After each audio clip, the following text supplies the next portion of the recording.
Oh, hi there.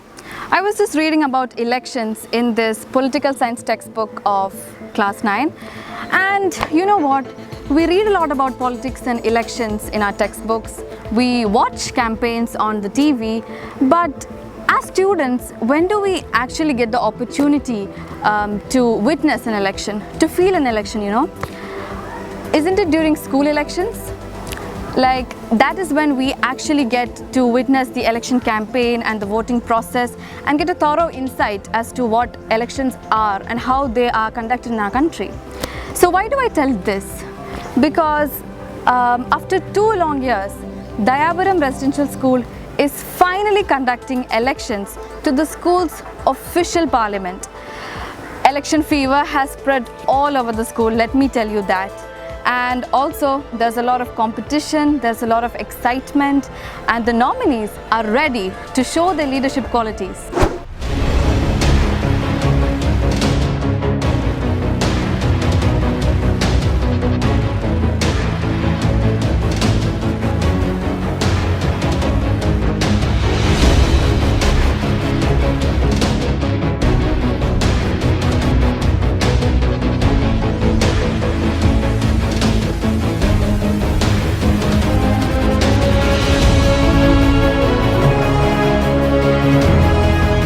Alright, while talking about elections, let's have a chat with the Election Commissioner herself, Mrs. Neetu Mohan.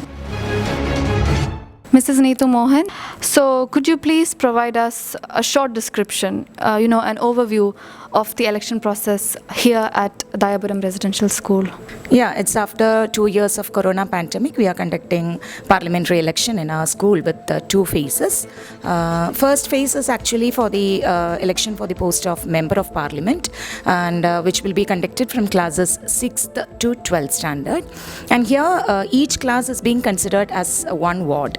So from each class, that is from each division, 2 boys and 2 girls will be giving nomination, from where we are selecting 1 boy and 1 girl, where all the students of a particular class will be casting their vote, and through this they will be selecting 1 boy and 1 girl.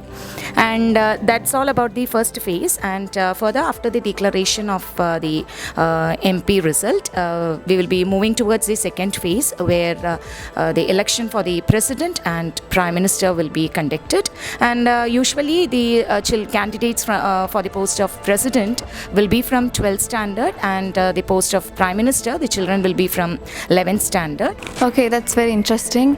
So from what you've just said, the election process actually sounds very similar to an actual election process that takes place in our country, for example. So could you please tell us why Dayapuram Residential School has chosen to replicate an actual electoral system? What is the benefit? Yeah, what we are trying to inculcate by implementing such a parliamentary system in our school is, I think, by giving an opportunity, children can develop their leadership quality, isn't it, within the school, which is very effective not only in the short period but also in their real life leadership also.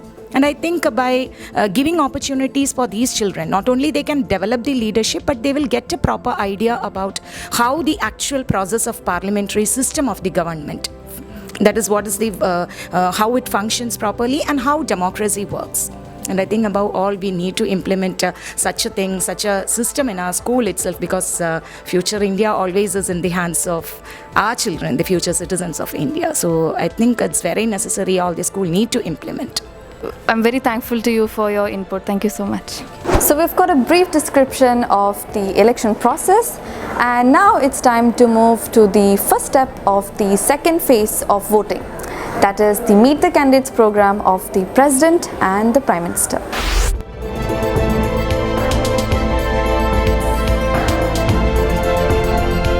Two representatives from each class is selected as MPs, and now we are moving to the second phase of parliament election. In the second phase, you will get a chance to elect your Prime Minister and President.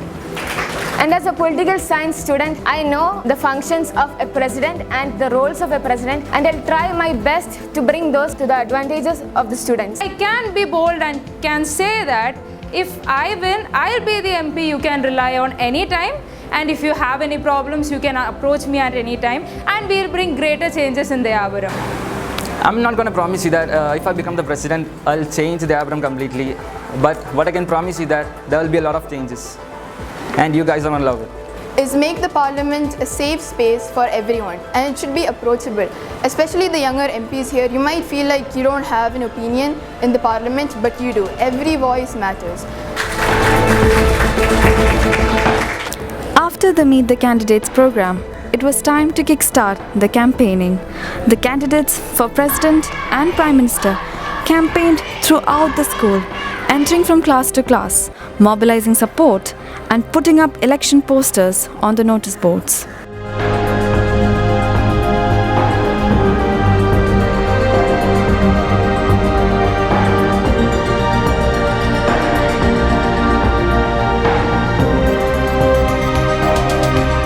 The campaigning is done. It's time for the voting to begin. Now, what exactly goes on inside the polling booth? Through the electronic voting machine, the voters cast their votes, and thus the concept of universal adult franchise that we read so much about finally becomes a reality.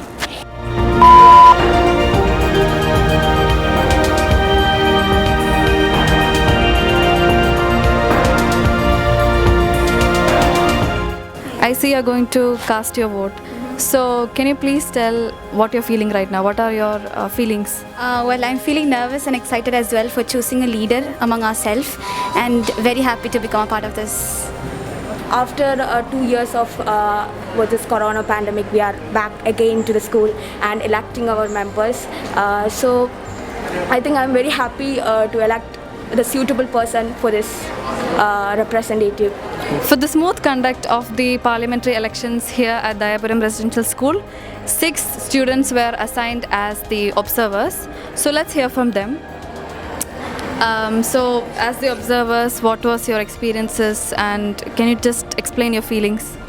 So 6 of us were selected as volunteers and 6 of us were placed in 6 different booths.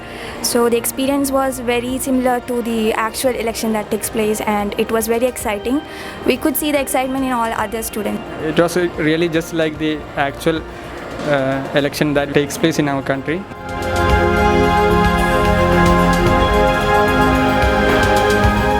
The journey that you and I have been exploring together is finally approaching its climax. The results of the election are going to be announced at any moment right now. There is a lot of excitement. The entire school, each and every student is waiting in anticipation to know who the future leader of Dayapuram will be, who will lead them to success, and who will be the voters' choice. Are you eager to know who has the ability to steer Dayapuram? A true Dayaburate, by all means, a silent yet but takes all the responsibilities shouldered on. A kind-hearted soul with friends clinging around. With all these, the person is academically brilliant also.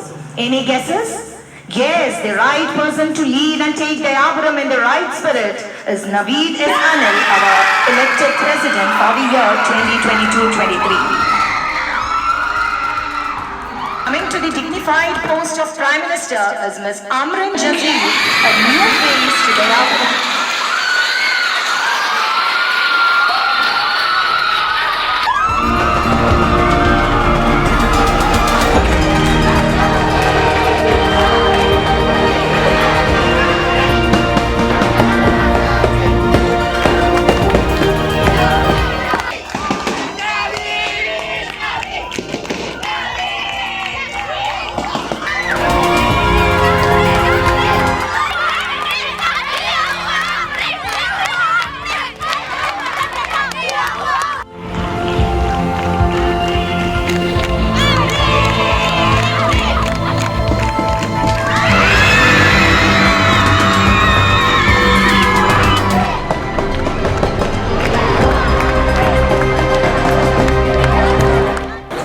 culmination to campaigning to the election day. It has been an intense week of excitation, anticipation, exhilaration.